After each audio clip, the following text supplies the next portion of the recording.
देखते देखते क्या हो गया, छोटे से अड्डे होते थे जहां रात को दुकानें बंद करके लोग अपने पिंडों में चले जाते थे, डर लगता था, कोई सोता नहीं था। अब वहां शहर बन गए। ऐसा ही है। तो पुराने दौर में बड़े बड़े जंगल होते थे, बड़े बड़े, और कोई थोड़ी थोड़ी बस्तियां होती थी। और ये मैंने आपको बात बताई हुई है कि जब हजरत आदम अलैहिस्सलाम इंडिया से बड़े सगीर से जब हज करने पैदल गए थे ना, तो जहां बैठ के पीते वहां शहर बन जाता, जहां आदम अलैहिस्सलाम खाते वहां शहर बन जाता। जहां जहां जब हजरत आदम अलैहिस्सलाम जब इंडिया से यानी इधर बड़े सगीर से जब हज पैदल करने गए, तो रवायत में आता है, बड़ी संत के साथ रवायत है, दगोसला नहीं है, जहां जहां अपने कयाम करते गए वो वैसे बैठे हैं, या खाने के लिए बैठे हैं, या आराम किया है, या अपने पानी पिया है, जहां जहां जिस जगह पे कयाम किया वहां शहर बने हुए, बड़े बड़े शहर बने हुए। वो उस वक्त थोड़े थे, बस अल्लाह ने कहा किया, वहाँ वो उठ के चले गए, वहाँ एक बंदा के बसल आया, दूसरा आ गया, तेरा रब ने उस वहाँ देना पूरा इलाका बना दिया। ये मैंने खुद रवायत पढ़ी, बल्कि मैंने बयान भी की होगी किसी हज के मौका पर। मैं बयान कर रहा था कि पुराने दौर में बड़े बड़े जंगल होते थे। बातें समझ में आ रही है ना? बस उस मकूले पे मैं बात कर रहा हूँ कि जिस तरह की उस तरह की। लेकिन अब तो आपने हतली की बात सुन ली ना कि ऊपर अगर सफाई है, तो अगर ऊपर गंदगी है तो नीचे भी गंदगी है। लेकिन हजरत उमर फरूक के मैं अल्फाज ये भी आपको सुना दूँ, रज़ी अल्लाह, उन्होंने बड़ा प्यारा जुमला बोला है, वो भी सुनने वाला है। जब जुमला मुझे याद आ गया, वो फरमाते हैं कि मेरे प्यारे अली रज़ी अल्लाह, ये कमाल उमर का भी नहीं है, हाय हाय, आपने भी कमाल कर दिया। दोस्ती सुनो, दोस्ती, उन्स, कुर्बत, प्यार, नबी का मिलाना, नबी का दोस्ती का पैदा करना, एक दूसरे के दिलों में मोहब्बत कुर्बत पैदा करना, हत उमर फरूक ने भी हक अदा कर दिया, कहने के प्यारे उमर, प्यारे अली रज़ी अल्लाह ताला, ये कमाल उमर का भी नहीं है, इसलिए कमाल है कि उमर का मशीर अली है। उमर का रज़ी अल्लाह ताला का मशीर अली है। तो जब हजरत अली के दौर में जब हालात संगीन हो गए, दौरे हैदरी में जब अली के दौर में रज़ी अल्लाह ताला के दौर में जब हालात संगीन हुए, हालात खराब हुए, तो अवाम ने कहा कि तीनों यारों के दौर में इतने हालात संगीन नहीं थे जितने आपके दौर में है। तो आपने भी, वो भी तो बाबे मदीनतुल इल्म थे, इल्म के शहर के दरवाजे थे, कमाल कर दिया। बस एक छोटा सा जवाब दिया और पूरा समुंदर बहा दिया। फरमाया उनका मशीर अली था, मेरे मशीर तुम हो। तो जिनका मशीर अली हो उनके हालात बेहतर ही होंगे, तो जिसके मशीर तुम्हारे जैसे होंगे वहां हालात खराब ही होने ना। अब सुनिए, वक़्त का बादशाह घोड़े पे सवार हुआ और सवारी करता करता ना, सैर करता करता अपने मुल्क में, आप मैंने एक जुम्मन पहले बोला कि बड़े बड़े जंगल थे, तो सैर करता करता काफ़ी दूर निकल गया, रात पड़ गई। उसने अब कोई जगह तो तलाश करनी थी, वापस तो जा नहीं सकता था, काफ़ी दूर निकल आया। उसने बस तलाश किया तो उसको एक डेरा मिल गया। क्या? एक डेरा मिला जिसको हम ढारी कहते हैं। आप भी कई इलाकों में डेरे हैं, यानी लोगों के जानवर वहीं वहाँ मौजूद हैं। बात समझ में आ रही है ना? बात सुन रहे हो ना? तो वो एक डेरा मिला, तो उस डेरे पे चला गया। तो वहाँ एक बाबा फिर रहा था, बुजुर्ग, तारफ़ नहीं करवाया, अस्सलामु अलैकुम कह के ना तारफ़ नहीं कराया कि मैं तुम्हारे मुल्क का सरबराह हूँ। बात समझ में आ रही है ना? तारफ़ नहीं करवाया, तारफ़ कि मैं तुम्हारा बादशाह हूँ, बस इतना कहा कि बाबा जी मुझे रात पड़ गई है। तो बुजुर्ग फरमाने की कोई बात नहीं बेटा, ये घर बार सारा तेरा ही है। अल्लाह अकबर। लो क्या हुआ जनाब कि उन्होंने मेहमान नवाजी करने के लिए वो सामने दरख्त लगे हुए थे अनार के। वो वक़्त का बादशाह देख रहा है कि उसने एक अनार का दाना तोड़ा और उसका वो उसने जूस निकाला, पूरा गिलास जूस के साथ भर गया। एक अनार के दाने के साथ क्या गिलास भर गया। और जब बादशाह को पेश किया तो बादशाह जब पिया, नौजवान था बादशाह, जब उसने पिया ना तो बड़ा ही ज़ायकेदार, बड़ा मज़ेदार, बड़ा लुत्फ़ वाला। जब बड़ा उसके लुत्फ़ मिला ना तो वक़्त के बादशाह के दिल में कोई ख्याल आया। समझ रहे हो ना? इधर ही हो ना? जुमला सुनना। उसके दिल में कोई ख्याल आया कि यार इतना कमाल बाग है, तेरे मुल्क में इसको कब्जे में लाऊं। क्या कब्जे में लाओ? दिल में ख्याल आ गया, जिसको हम अपनी बोली में कहते हैं बेईमानी। बेईमान हो गया। बेईमानी करेंगे ना कि कुछ और कहेंगे? अगर कोई है कोई जुमला, फिर मैं तो मेरे पास इतना इल्म नहीं है, आप कोई जुमला दे सकते हैं। बेईमान हो गया। लो जी, रात गुजारी, सुबह जाने लगा, कहने कि बाबा जी मैं अब जाने लगा हूँ, थोड़ा सा जूस पेश कर जो मैं पी रहा तो बड़ा मज़ेदार। अब देख रहा है बाबा गया, 2 3 4 5 काफ़ी अनार के दाने तोड़े, मुश्किल गिलास भरा। क्या मुश्किल गिलास भरा, जब पिया तो दिल ही ना करे पीने को। वक़्त का बादशाह पूछता बाबा जी क्या हो गया, आपने मुझे क्या पिला दिया? कहेंगे बेटा बाबा था, बुजुर्ग था ना, तजर्बा था ना, अभी इसने तारफ नहीं कराया कि मैं वक़्त का बादशाह हूं। हाय हाय हाय। बुजुर्ग कहते हैं कि बेटा तुम ही वही है तो मैं भी वही हूं, और पौधे भी वही हैं, मेरे हाथ भी वही हैं, गिलास भी वही हैं, दाने भी वही हैं। पता है मामला क्या हुआ है? परेशानी होना मेरे बेटे, ये फकत मेरे इस बाग के इन दरख्तों के यानी जो दाने हैं ना अनार के, उसका हाल ये नहीं हुआ है। कहने का पता ये मामला क्या हुआ है? कहने के जो हमारे मुल्क का सरबराह है उसके दिल में बेईमानी आ गई। जो हमारे मुल्क का जो सरबराह है उसके दिल में बेईमानी आई है, जिसकी वजह से फकत मेरे बाग का हाल ये नहीं हुआ, पूरे मुल्क की हर चीज से बरकत निकल गई है। बरकत निकल गई है। वक़्त का बादशाह तो बड़े परेशान हुआ, एक मेरी वजह से और मेरे पूरे मुल्क की हर चीज से। पता नहीं ये कितना पुराना वाकया है, सदियों पुराना। जिन्होंने ये किताब लिखी है नुज़रतुल मजालिस, वो बड़े पुराने इमाम गुजरे हैं, कई सदियों पहले। अब तो हम नबी पाक के दौर से बड़े दूर है ना। वो जिस तरह की रोटी बेच रहा था ना, कहता ये रोटी 5 रुपए की, ये रोटी 10 रुपए की, ये रोटी 5 रुपए की, ये 10। जो 10 वाली थी ना वो कल वाली रोटी थी, बासी रोटी। क्या कल में रोटी की कीमत कितनी है? तो जो ताज़ा रोटी उसकी। तो मेरे जैसा पहुंचा जिस बार इल्म में थोड़ा बहुत कहने लगा अल्लाह के बंदे क्या हो गया, ताज़ा रोटी लोग पसंद करते हैं, ताज़ा रोटी की कीमत ज़्यादा होती है, तुम बासी रोटी ला कर रहे हो। पर वो भी अल्लाह वाले थे ना, बड़े कमाल थे। कहने लगे इसकी कीमत 10 रुपये, पता ज़्यादा क्यों है? ये नबी पाक के ज़माने के करीब है। सुभान अल्लाह। ये एक रात और एक दिन इस रोटी से ज़्यादा फजीलत रखती है। वो रोटी बासी है, कल की है, लेकिन एक दिन और एक रात इस रोटी से ज्यादा नबी के जमाने के करीब है, इसलिए इसकी कीमत ताजा रोटी से भी ज्यादा है। कहां तक अल्लाह वालों के नुक्ते जाते हैं, कहां तक ज़िन्न कफीर जाती है कि नहीं जी। बहरहाल वक़्त का बादशाह बड़ा परेशान हुआ। अब उसने क्या किया? उसने सच्ची तौबा कर दी। क्या सच्ची? बाकी मैं इस पर बड़े वाक़यात कोट किए हैं, मेरे मुताले में है। मैं तो सिर्फ बस वो एक मकूला था कि जिस तरह की आवाम, मैं कि ये मकूला गलत है, जिस तरह का सरबराह उस तरह की आवाम। और उस पर मैंने ऊपर से हवाला दिया, हज़रत उमर फ़ारूक हज़रत अली का हवाला दिया मैंने रज़ी अल्लाह ताला का, देकर फिर मैं नुज़रतुल मजालिस पे आया हूँ। अगर कहो तो 20 सैकड़ों मैं नहीं कह सकता, सैकड़ों की गारंटी मैं नहीं दे सकता, क्योंकि इतना इल्म मेरे पास नहीं है, मुताला भी इतना मैं नहीं करता, किताब मेरे पास बड़ी अल्हम्दुलिल्लाह, लेकिन टाइम नहीं मिलता। लेकिन 20 वाक़यात मैं तुम्हें निकाल के दे सकता हूँ कि जो कुछ ऊपर है वो ही नीचे है। वक़्त के बादशाह ने सच्ची तौबा की, तौबा करके सारा दिन सैर करता करता ना जान बूझ के तजर्बे के तौर पे रात को फिर आ गया।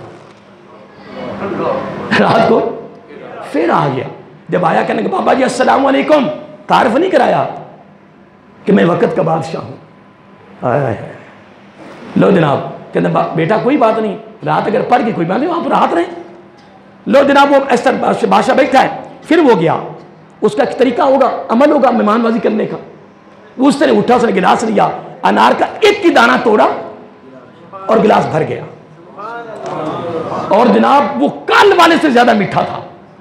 कहने के बाबा जी कमाल कर दिया है, इतना मजेदार और ज़ायकेदार, ये मामला तो कल से भी ज्यादा मजेदार है।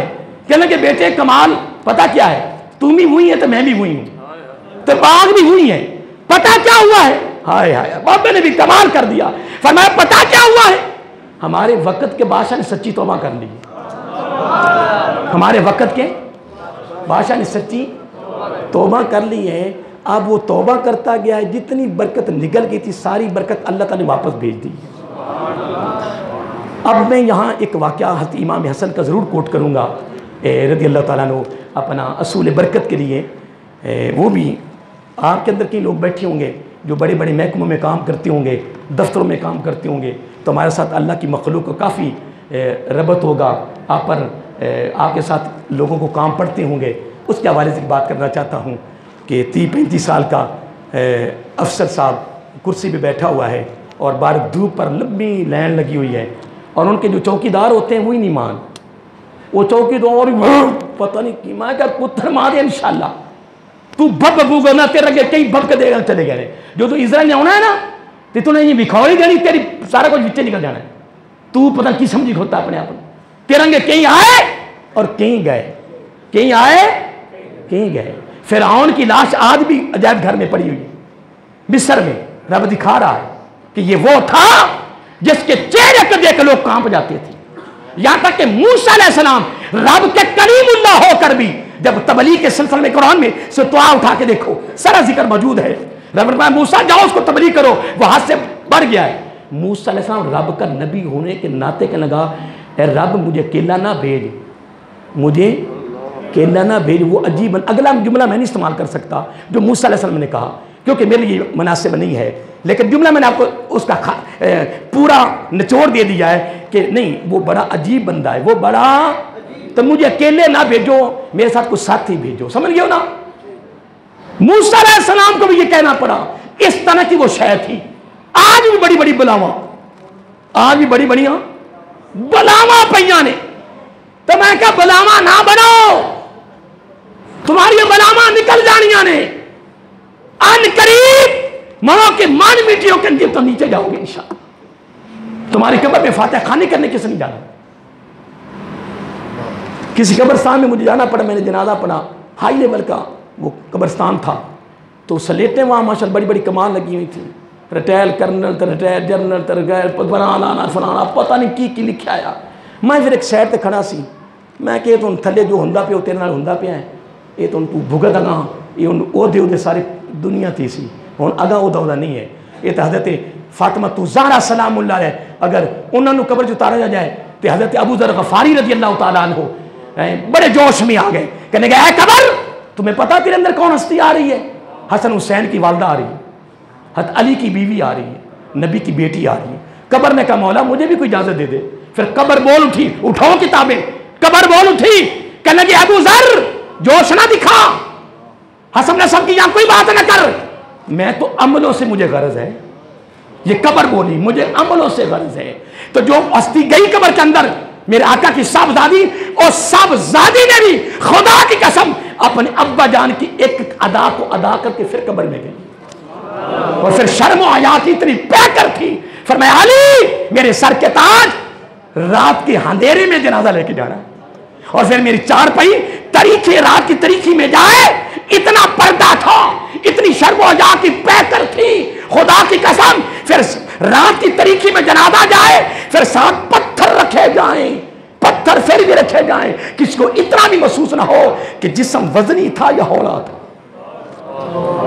उसी में राका की बेटी का एक कौल भी सुन लो और अपने दामन में लेके जाओ।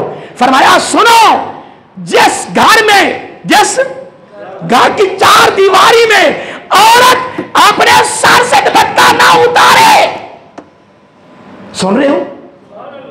चार दीवारी के अंदर जो औरत चार दीवारी के अंदर भी सर पे दुपट्टा रखे, मैं फातिमा कहती रज़ी अल्लाह तआला, उस घर में फाका नहीं आएगा, नहीं आएगा, नहीं आएगा। हाय हाय। फिर उनका एक और भी कॉल सुन ले, जाते जाते जिंदगी का क्या पता। फरमाया बताऊं तुम्हें कि औरत कब रब के करीब होती है। हाय हाय हाय। मेरे आका की बेटी ने कमाल नहीं कर दिया। फिर मैं तुम्हें बताऊं कि औरत रब के करीब कब होती है, रब के कुर्बत में कब जाती है। फरमाया जब औरत घर की चार दीवारी में अपने बच्चों को बिठाकर जब वो अच्छी तरबियत कर रही होती, अच्छी, उस वक्त वो रब के बिल्कुल करीब होती। बड़ा मकाम होता उस वक्त औरत का, वो रब के कुर्बत में होती है। तो जिन्हें अपनी तरबियत नहीं उन्हें आगा की करनी, तो जिन्हें शादियां ते दाएं बाएं और साड़ियाँ ही बेटियां ने यार किमें भी परेशान हो गए जी। साड़ियाँ ही बीवियां ने, साड़ियाँ ही बहना ने, साड़ियाँ ही बेटियां ने, असी नाल माशाअल्लाह बड़े खुश होकर फिर रहे हैं। अब वेखो है मारो नजर साथ बटे अल्लाह के बंदो नहीं, मेरी आका की साहबजादी ने कमाल नहीं कर दिया कि जो घर की चार दीवारी के अंदर भी सर को ढांप के रखे। मैं गारंटी देती हूं तेरे घर में फाका नहीं आएगा, नहीं आएगा, नहीं आएगा। आया आइए मोहतरम, हती इमाम हसन की बात कर रहा था, टाइम काफ़ी हो गया है, 2-3 जुम्मों से 10-15 मिनट पर चले जाते हैं, वैसे मेरे सभा का टाइम है घड़ी पर। हज़रत इमाम हसन रज़ी अल्लाह ताला, हज़रत इमाम हसन रज़ी अल्लाह ताला ने, सुबहान अल्लाह, हाय हाय क्या उनकी बात करूं यार। ऐसे बैठे हुए हैं, ऐसे बैठे हुए हैं, बड़ी आवाम बैठी हुई है, बड़ी आवाम बैठी हुई है। ऐसे बंदा सामने आया, क्या बंदा सामने आया, कहता है, बंदा खड़ा था, आप सारे बैठे हुए थे। ऐसे रुक्का पेश किया कि सरकार ये रुक्का नहीं, चाहिए ये था कि वो रुक्का देता, इमाम साहब रुक्के को खोलते, देखते, पढ़ते, किसने भेजा है, क्या काम है, यही था, बोलिए। लेकिन उसने ऐसे रुक्का दे रहा था, साथ कह रहा था जना मेरा काम हो जाए। तो इमाम हसन ने भी कमाल कर दिया, मेरे आका के गोद में परवरिश हासिल करने वाले और तरबियत हासिल करने कमाल नहीं कर दिया। उन्होंने कहा जी मेरा काम हो, काम कर दो। फरमाया तेरा काम हो गया, जा तेरा काम हो गया, खड़े नहीं होने दिया, खड़े नहीं होने दिया, वो चला गया, काम हो गया। जो साथी बैठे होते कहने लगे इमाम साहब क्या हो गया, रुका खोलते, देखते, किसने भेजा है, काम सारा। तो इमाम हसन रज़ी अल्लाह को कॉल, ये अल्फाज सुन लें, फिर मैं यहाँ से इजाज़त चाहता हूँ। जुमला बड़ा कमाल था। हाय हाय, आप फरमाने लगे तुम्हारी इज्जत है, कहने लगे हमारी बड़ी इज्जत है, कहने लगे मेरी इज्जत है, कहने लगे तुम्हारी इज्जत हमसे भी बड़ी है। कहने लगे फिर मेरी बात सुनो, ये जो आने वाला था इसकी इज्जत नहीं थी? बड़े बड़े हाई लेवल पे ओहदे पे बैठने वालों, मैं कह रहा हूं मेरी बात पे गौर कर, मेरी बात का गुस्सा ना मना कि मौलवी यूसुफ किसकी बात कर रहा है। मैं तो तुम्हें होश दिला रहा हूं, होश में, होश में फाताबिरू या उलिल अबसार। बसारत बसीरत में फर्क है, बसारत और है, बसीरत और है। अल्लाह के बंदे होश कर, होश कर। हजरत इमाम हसन रज़ी अल्लाह फरमाया तुम्हारी भी इज्जत है, मेरी भी इज्जत है, आने वाले की इज्जत नहीं है। अगला जुमला सुन ले, फरमाया मैं कौन होता हूं, मैं कौन होता हूं कि रब के बंदे और अपने नाना जान की उम्मती को रुक्का पढ़ने के दौरान उसको जलालत की दुनिया में मैं खड़ा रखता। हम तुम भी बैठे हो, मैं भी बैठा हूं, और वो जलील जलालत की सूरत मेरे सामने खड़ा रहता। वो खड़ा होना भी इमाम हसन ने पसंद नहीं किया, इमाम हसन ने उसका खड़ा होना भी पसंद नहीं किया कि ये खड़ा होना। कल मेरा नाना जान मुझसे पूछ सकते थे कि कंधों पे मैं तुम्हें सवार करता रहूं, और तुमने मेरी उम्मती के साथ यह सलूक किया, कोई जवाब नहीं है। और अगला जुमला सुनिए, कहने के कल बरोज़े क़यामत अगर रब के दरबार में मैं पेश हुआ, रब ने क्या दिया, ए हसन तू मेरे महबूब का नवासा है, जन्नती नौजवानों का सरदार है, लेकिन तू मेरे बंदों का अपने दरबार में खड़ा रखा है, तो मेरे पास कोई जवाब नहीं है। तो इस पूरी तकरीर का निचोड़ सुनिए। हज़रत इमाम हसन रज़ी अल्लाह किसी ने पूछा कि जी सबसे आला बंदा कौन, जो रब की बारगाह में बड़ा ही महबूब है, क्या? तो इमाम हसन फरमाते रहे रब की बारगाह में महबूब तरीन बंदा वो है जो अपनी ज़िंदगी में किसी को शरीक कर ले। तशरीह मैं नहीं करनी, तशरीह आप खुद घर में कर लेंगे इंशाल्लाह, ठीक है नहीं? जो अपनी ज़िंदगी में शरीक कर ले, अपनी ज़िंदगी में शरीक करना क्या है? पिछले जुमे में सुना तो था कि एक लुकमा खुद खाता था और एक लुकमा कुत्ते को डालता था। इमाम हसन ने पूछा, यार सखावत तो हमारी भी बड़ी है, हमदर्दी तो हमारी भी बड़ी है, खैर खाई तो हमारी भी बड़ी है, हमारे घर का सारा कुछ है, लेकिन यार तेरी अदा मुझे बड़ी पसंद आई है। ये बता कि एक लुकमा तू खुद खाता है, एक कुत्ते को डालता, वजह क्या है? कहने लगा ये कुत्ता नहीं है, ये रब की मखलूक है, मुझे रब से हया आई है, शर्म आ गई कि मुझे रब कहेगा कि मेरी मखलूक सामने बैठी तो खुद खा गया, उसको तूने कुछ नहीं डाला। हाय इमाम हसन ने कहा, यार बड़ा कुछ किया है हमने भी, पर तेरी अदा ने तो मुझे तड़पा दिया यार। फिर इमाम हसन ने कमाल नहीं किया, कहने कि थोड़ी देर ठहर यार, सीधे गए, बाग भी खरीद लिया और उस नौकर को भी खरीद लिया। इतना अमल इमाम हसन को पसंद आया, बाग समेत नौकर के खरीद कर फरमाया, आ इधर यार, बाग भी खरीद लिया है, तुझे भी खरीद लिया है, लेकिन तेरा अमल मुझे इतना पसंद आया है कि तू भी आजाद, बाग भी सारा तेरा। तो जो कुत्ते को लुक में डाले उसको बाग से क्या गरज है? मेरी बात पे गौर करो ना, जो कुत्ते को लुक में डाले उसको क्या गरज है बाग से? उसने कहा, इमाम साहब मुझे बाग से क्या गरज है, मैं तुम्हारे हाथों पर इस बाग को रब के सामने अल्लाह की मखलूक के लिए वक्फ कर देता हूं। इमाम हसन कहते हैं, सबसे आला वो है जो अपनी ज़िंदगी में किसी को शरीक करे, बुरा वो है जो ज़िंदगी में शरीक ना करे। तशरीह की ज़रूरत नहीं,